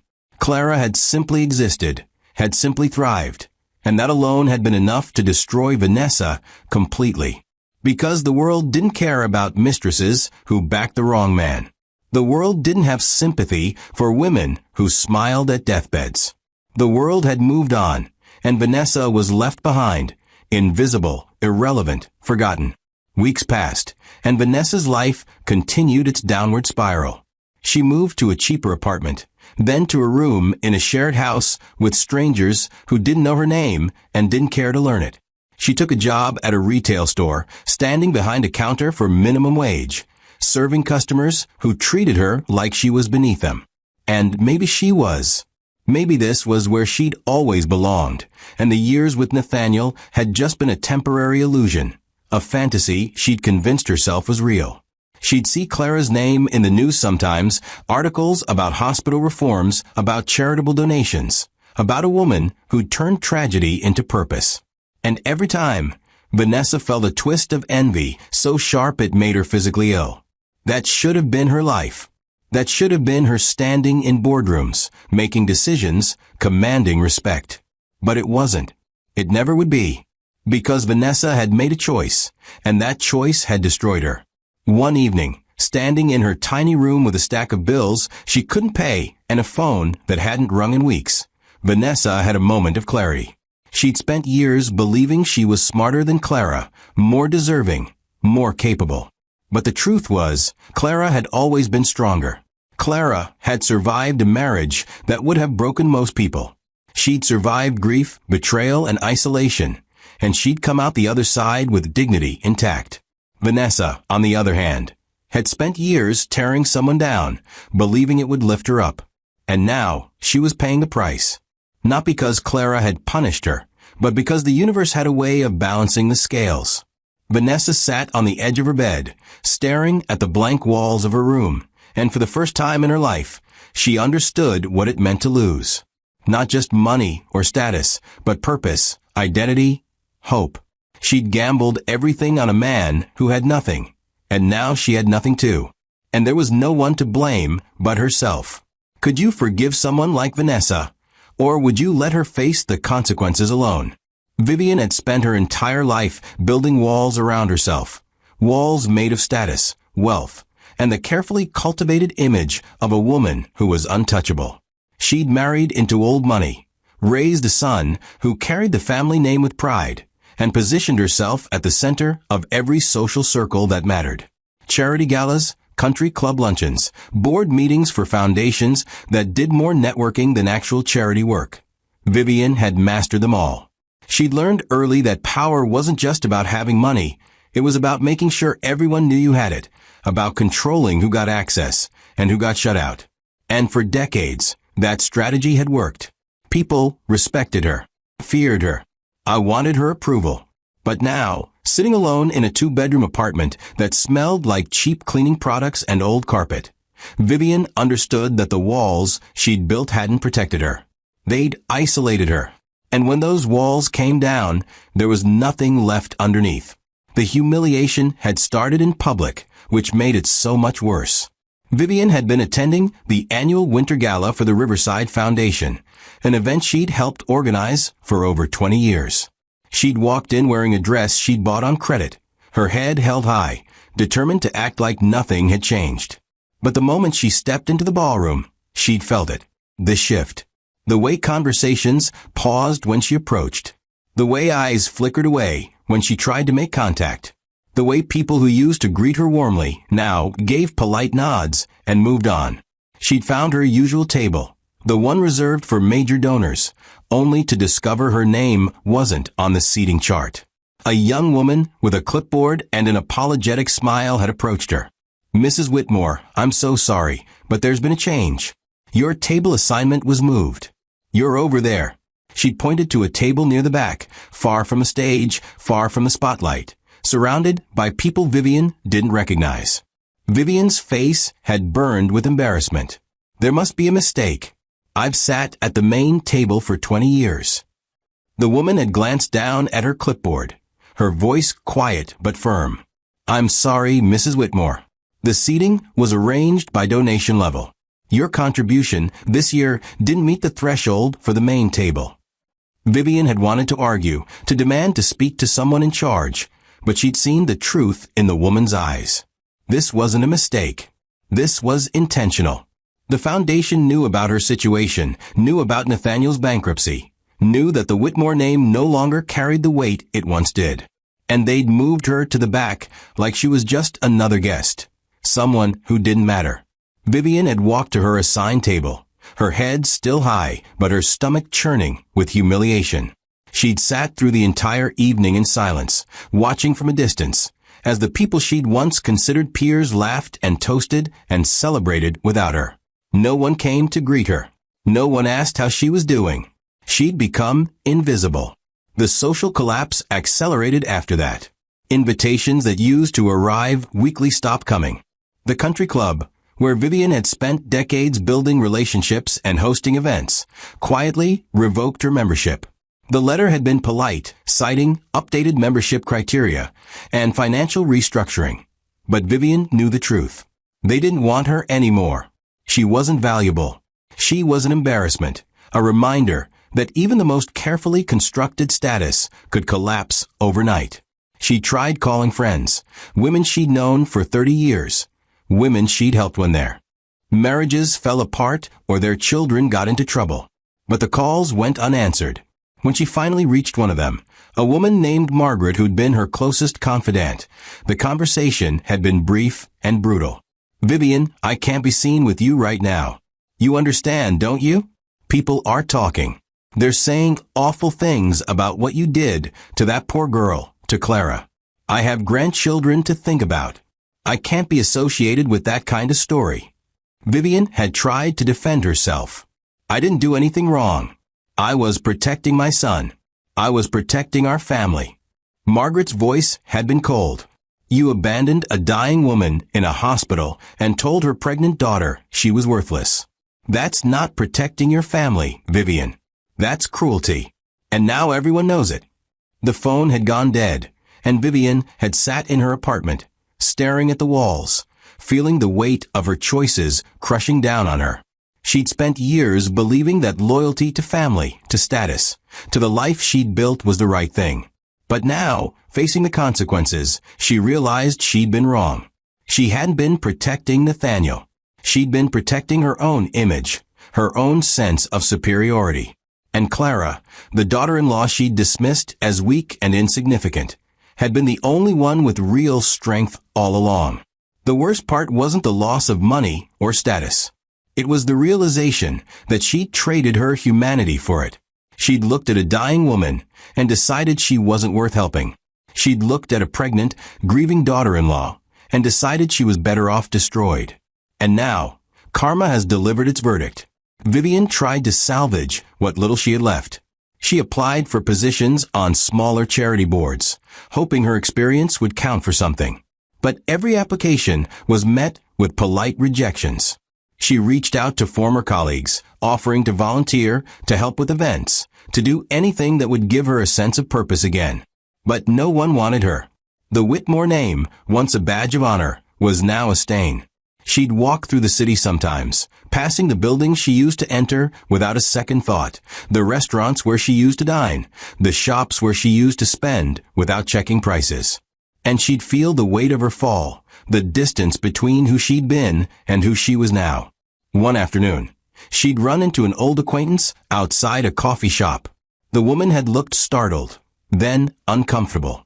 "Vivian, I didn't expect to see you here." Vivian had forced a smile. "I live nearby now." The woman nodded, her eyes flickering with something that looked like pity. "I heard about what happened. I'm sorry." But she didn't sound sorry. She'd sounded relieved, like she was grateful it wasn't her standing there, stripped of everything she'd once had. Vivian had started having nightmares, vivid dreams where she was back in that hospital room, watching Eleanor die, watching Clara cry. And in the dream, she'd try to apologize, try to take it back. But Clara would just look at her with empty eyes and say, "It's too late, Vivian. You made your choice." She'd wake up in a cold sweat, her heart racing, her chest tight with guilt she couldn't shake. She'd never thought of herself as a cruel person. She'd convinced herself that everything she'd done had been justified, necessary, the cost of maintaining order and status. But now, alone with nothing but her thoughts, she couldn't escape the truth. She'd been cruel.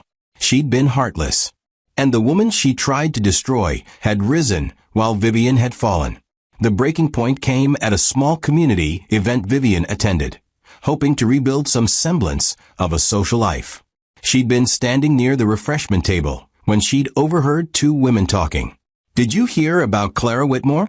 She just funded a new wing at Riverside Hospital, named it after her mother." The other woman had responded, her voice full of admiration. "She's incredible.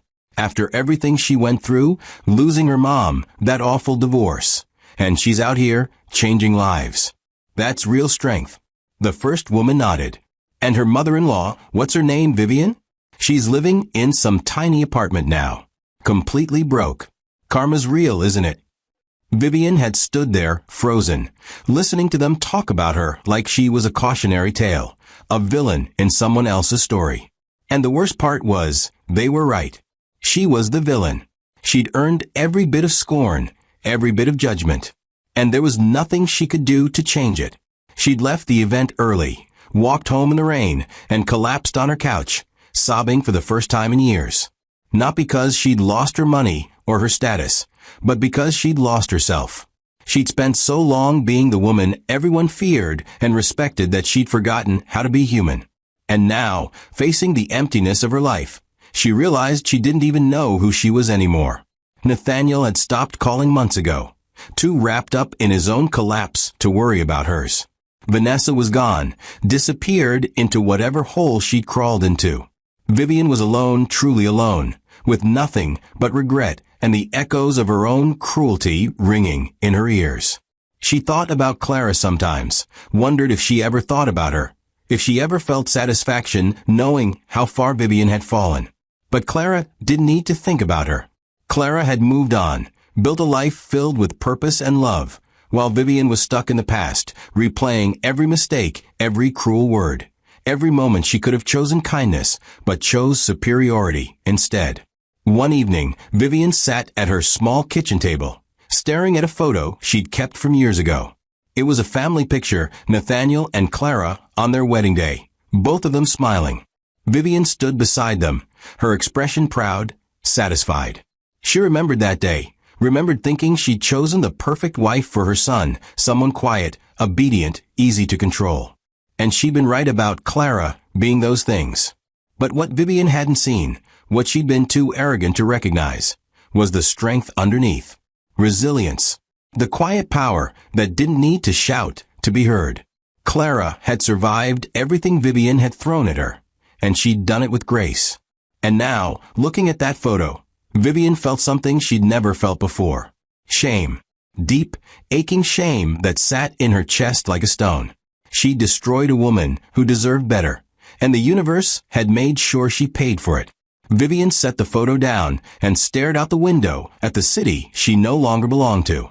She thought about writing Clara a letter, apologizing, begging for forgiveness. But what would be the point? Words couldn't undo what she'd done. And Clara didn't owe her forgiveness. Clara owed her nothing. So Vivian sat in her apartment, alone with her regrets, knowing that this was her life now. No redemption. No second chances. Just the slow, painful realization that she traded everything that mattered for things that didn't. And there was no coming back from that. If you were Clara, would you ever forgive Vivian, or would you let her live with the weight of what she'd done? Nathaniel had always believed he was untouchable. Not because he was particularly smart or talented, but because he'd been born into the right family, gone to the right schools, and married the right kind of woman who wouldn't cause problems. He'd built his entire life on a foundation of privilege and assumptions, never questioning whether the ground beneath him was solid. And now, standing in a courtroom for what felt like the 100th time, watching his lawyer shuffle papers with the defeated expression of someone who knew they'd already lost, Nathaniel understood that the ground had never been solid at all. It had been Clara holding everything together, and the moment he'd pushed her away, everything had collapsed. The custody hearing was his last attempt, his final desperate play to reclaim some control over a life that had spiraled completely out of his reach. He'd filed motions claiming Clara was using her wealth to manipulate the courts, that she was denying him access to his daughter, that he deserved joint custody at minimum. His lawyer had warned him it was a bad idea, that the evidence against him was overwhelming, but Nathaniel had insisted. He couldn't let Clara win completely.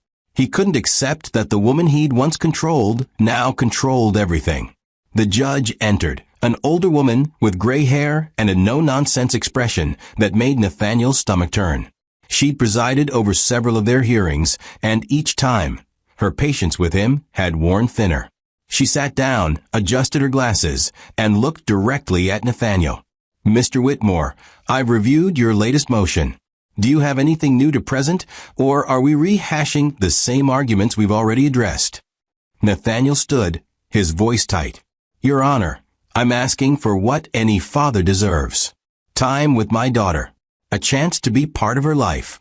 Clara has used her financial resources to freeze me out, to paint me as a villain when all I want is to be a parent." The judge's expression didn't change. "Mr. Whitmore, we've been over this. You served divorce papers to your wife while she was grieving her mother's death in a hospital room. You abandoned her while she was pregnant. You fought for custody not because you wanted to be a parent, but because you wanted control. The court has seen the evidence. We've heard the testimonies. And every time you come back here, you're wasting this court's time and your daughter's future." Nathaniel's face flushed. "That's not fair. I made mistakes, yes, but I'm trying to make things right. I deserve a second chance." The judge leaned forward, her voice sharp. "Second chances are earned, Mr. Whitmore, not demanded. And based on your behavior, you haven't earned anything."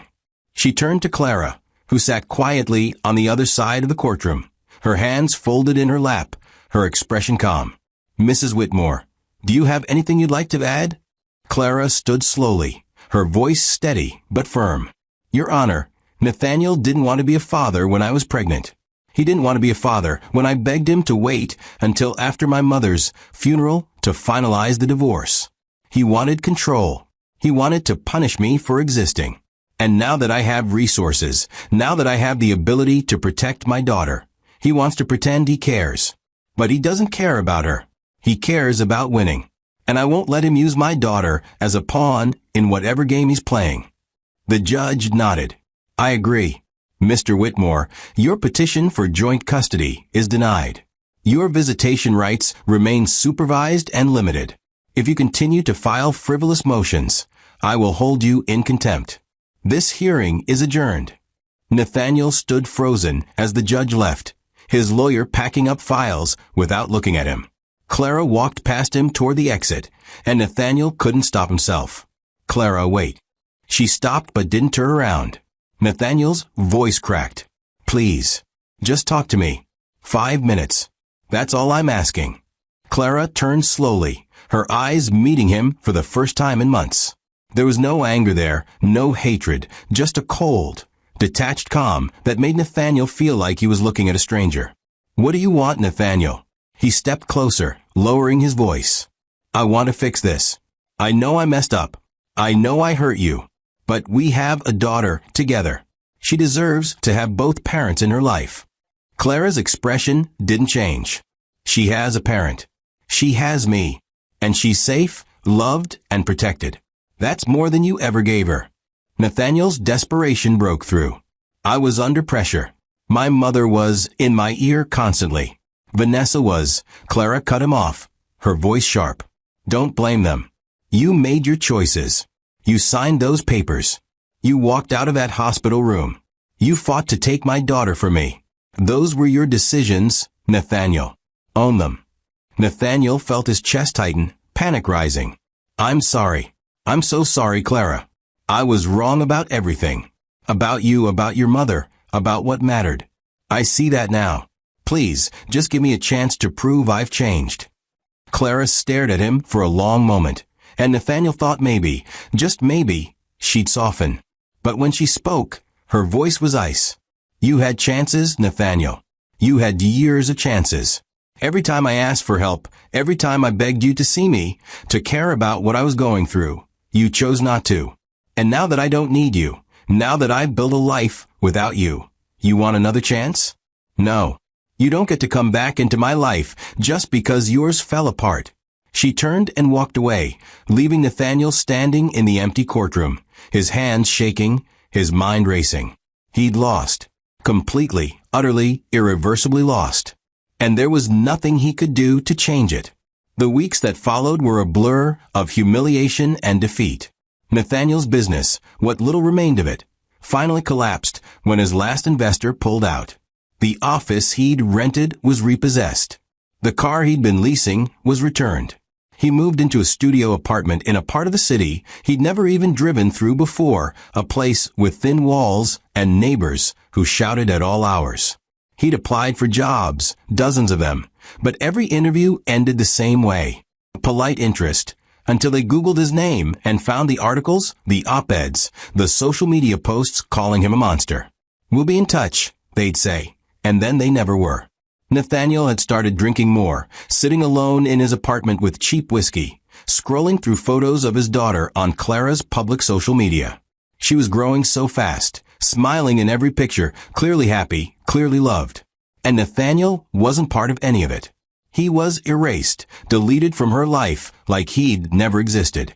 One night, drunk and desperate, Nathaniel had shown up at Clara's apartment building. Security had stopped him at the door, professional but firm. "Sir, you're not on the approved visitor list. You need to leave." Nathaniel had tried to argue, tried to explain that he just wanted to see his daughter, just for a minute. But the security guard had called the police, and Nathaniel had been escorted off the property with a warning. If he came back, he'd be arrested. He'd sat in his car afterward, his head against the steering wheel, sobbing like a child. He'd destroyed everything. His marriage, his business, his relationship with his daughter. And for what? For pride? For control? For the approval of a mother who'd abandoned him the moment he stopped being useful? Vivian hadn't spoken to him in months, too wrapped up in her own collapse to care about him. Vanessa was gone, disappeared into whatever life she'd scraped together. Nathaniel was alone, truly alone, with nothing but the consequences of his own choices. He tried reaching out to old friends, people he'd known since college, guys he'd partied with and done business with. But the responses were cold, distant. "Hey man, I heard what happened. That's rough. Let's catch up sometime." But sometimes it never comes. They didn't want to be associated with him. He was a failure, a cautionary tale. The guy who'd had everything and thrown it away. Nathaniel started seeing a therapist, not because he wanted to change, but because he was drowning and didn't know what else to do. The therapist, a patient woman named Dr. Reeves, had listened to his story without judgment, and then she'd said something that had hit him like a punch to the gut. "You're not grieving the loss of your daughter, Nathaniel. You're grieving the loss of control. You're mourning the version of yourself that had power over someone else's life. And until you understand that, you'll never move forward." Nathaniel had wanted to argue, to defend himself, but deep down, he knew she was right. He didn't miss Clara because he loved her. He missed her because she'd made him feel important. He didn't want to be a father because he cared about his daughter. He wanted to be a father because it was one last way to stay connected to Clara's life, to her wealth, to the world he'd lost. The realization had broken something inside him. He'd spent weeks spiraling, barely eating, barely sleeping, just existing in a fog of regret and self-pity. And then one day, he'd seen Clara on the news. She was at a ribbon-cutting ceremony for a new community center she'd funded, holding her daughter on her hip, smiling at the cameras. She looked strong, confident, and happy. She looked like someone who'd survived a war and come out victorious. And Nathaniel, watching from his tiny apartment, felt the full weight of what he'd lost. Not just money or status, but the chance to be part of something good, something meaningful. He'd had a woman who loved him, who would have stood by him through anything, and he'd thrown her away like she was nothing. And now she was everything, and he was nothing. Nathaniel turned off the TV and sat in the dark, his chest tight, his eyes burning with tears he was too exhausted to shed. He thought about calling Clara one more time, about begging for forgiveness, about trying one last desperate attempt to reclaim some piece of what he'd lost. But he knew it wouldn't matter. Clara had moved on. She'd built a life without him, a life where he was irrelevant, invisible, forgotten. And maybe that was what he deserved. Maybe this was justice, cold and final, delivered not through courts or contracts, but through the simple, undeniable truth that actions had consequences. He'd chosen cruelty, and cruelty had destroyed him. He'd chosen control, and control had slipped through his fingers. He'd chosen to discard the one person who'd ever truly cared about him, and now he was left with nothing but the echoes of his own mistakes.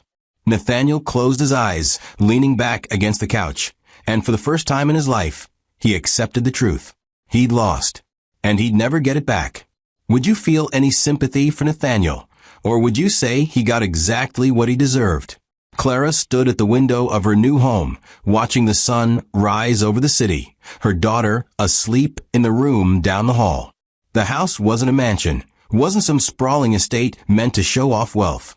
It was a home, warm and filled with light, with a backyard where her daughter could play safely, with neighbors who smiled and waved instead of judging. Clara had chosen it carefully, not for its size or status, but because it felt right, because it felt like a place where they could both heal and grow. She sipped her coffee slowly, thinking about how far she'd come, how different her life looked now compared to 2 years ago when she'd been sitting in that hospital room, broken and alone. The woman she'd been then felt like a stranger, someone she barely recognized. That Clara had been scared, powerless, convinced she'd never escape the weight of Nathaniel and Vivian's cruelty. But this Clara, the one standing here now, had learned something her mother had tried to teach her all along. The strength wasn't loud. It wasn't about fighting back with anger or revenge. It was about surviving, rebuilding, and protecting what mattered most. Her daughter had just turned 2, and watching her grow had been the greatest gift Clara could have asked for. Every milestone, every laugh, every moment of pure, unfiltered joy reminded Clara why she'd fought so hard. This little girl would never know hunger. She'd never know fear. She'd never know what it felt like to be powerless or invisible or dismissed. Clara had made sure of that. She'd build a life where her daughter could thrive, where she'd be surrounded by love and safety and the knowledge that she was valued. And that was the legacy Clara wanted to leave, not billions of dollars or business empires, but the simple, unshakable truth that love and resilience could overcome anything. Clara walked to her daughter's room and stood in the doorway, watching her sleep, her tiny chest rising and falling with each breath. She looked peaceful, content, completely unaware of the battles that had been fought to give her this life. And that was how it should be. Children shouldn't have to carry the weight of their parents' struggles.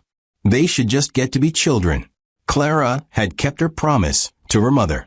The hospital where Eleanor had died was now one of the best in the state, with updated equipment, compassionate staff, and programs designed to help people who couldn't afford care. Clara had named the new wing after her mother, a quiet tribute to the woman who'd sacrificed everything to give Clara a chance. She visited sometimes, walking through the halls, talking to patients and staff, making sure the standards she'd set were being maintained. And every time she left, she felt her mother's presence, felt the weight of Eleanor's love and foresight guiding her. "You did this, Mom," Clara would whisper. "You made all of this possible." Because it was true. Without Eleanor's hidden empire, without her careful planning and sacrifice, Clara would still be fighting just to survive. But Eleanor had given her more than money. She'd given her a blueprint for resilience, a map for how to turn pain into purpose. The businesses Clara now controlled had been transformed.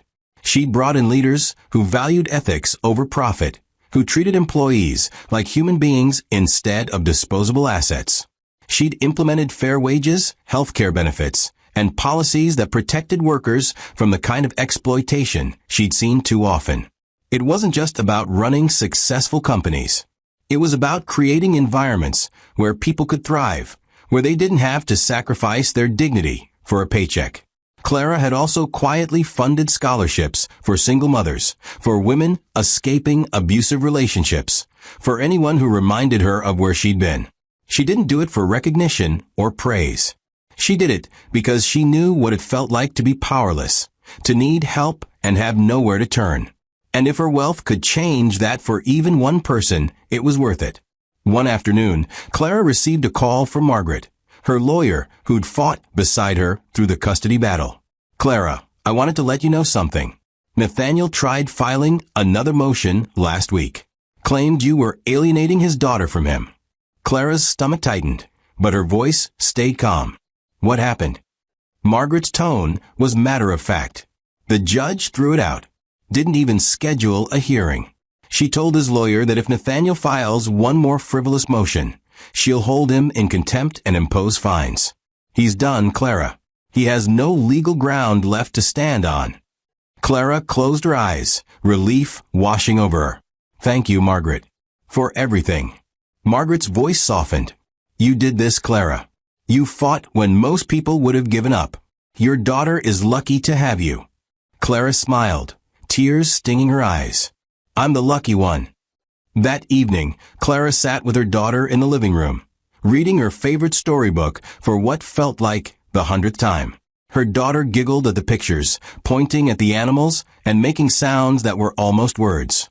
Clara kissed her forehead and held her close, whispering the same promise she'd made in the hospital.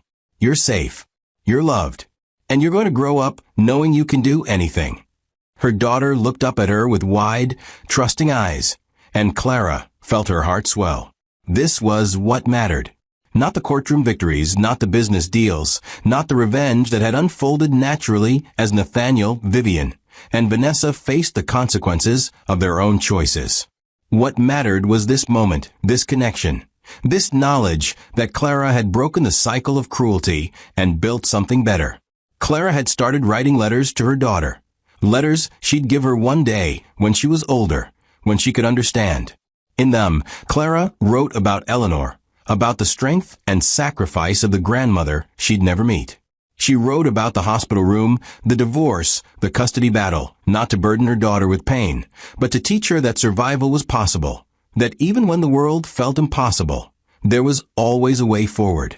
Your grandmother taught me that strength isn't about never falling, Clara wrote. It's about getting back up every single time. It's about protecting the people you love, even when it costs you everything. And it's about building something better, not for yourself, but for the people who come after you. Clara sealed the letters in envelopes, tucking them away in a box she'd give her daughter on her 18th birthday. By then, her daughter would be strong enough to carry the weight of the story, to understand the battles that had been fought for her. Months passed, and Clara continued building the life she'd envisioned. She attended board meetings, made decisions about investments and expansions, but she always made time for her daughter. She'd learned that balance wasn't about doing everything perfectly. It was about knowing what mattered most and protecting it fiercely. She didn't work late nights or sacrifice time with her daughter for business deals. She'd hired people she trusted to handle the day-to-day operations, people who shared her values and vision. And when she was home, she was fully present, playing on the floor, reading stories, teaching her daughter to be kind, strong, and unafraid. One evening, Clara received an unexpected email. It was from Vivian. The subject line read, "I'm sorry." Clara stared at it for a long time, her finger hovering over the delete button. But something made her open it. The message was short. "Clara, I know I have no right to contact you. I know I don't deserve your forgiveness, but I need you to know that I'm sorry. I was wrong about everything. About you, about your mother, about what mattered. I destroyed my own life trying to control yours, and I'll live with that regret until the day I die. I don't expect you to respond. I just needed you to know." Clara read it twice, then closed the email without replying. She didn't owe Vivian forgiveness. She didn't owe her closure. Vivian would have to live with her choices, just like everyone else. But later that night, as Clara tucked her daughter into bed, she realized something. She wasn't angry anymore. She wasn't bitter.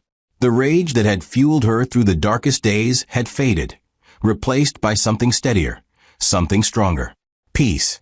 She'd won, not because she'd destroyed her enemies, but because she'd built a life they could never touch. Nathaniel was irrelevant. Vivian was powerless. Vanessa was forgotten. And Clara was free. Free to live, to love, to raise her daughter without fear or shame or the weight of anyone else's cruelty. She kissed her daughter goodnight and walked back to the living room, sitting in the quiet, feeling the fullness of everything she'd built. Her mother's legacy lived on, not just in the businesses or the hospital or the wealth, but in Clara herself, in her strength, in her resilience, in her refusal to let cruelty define her. Clara picked up her phone and looked at a photo she'd saved, one of the last pictures of her mother before she'd gotten sick. Eleanor was smiling, her eyes bright and full of life, her hand resting on Clara's shoulder. Clara traced her mother's face with her finger, her voice a whisper. "I did it, Mom. I survived. I protected her. I built something good, just like you taught me." And in the silence of her home, Clara felt her mother's presence, felt the warmth of her love wrapping around her like a blanket. Eleanor had known this day would come. She'd planned for it, prepared for it, sacrificed for it. And now, Clara was living the life her mother had fought to give her. A life of safety, dignity, and unshakable strength. The people who tried to destroy her were gone, faded into irrelevance, paying for their cruelty in ways Clara had never needed to orchestrate. The universe had balanced the scales.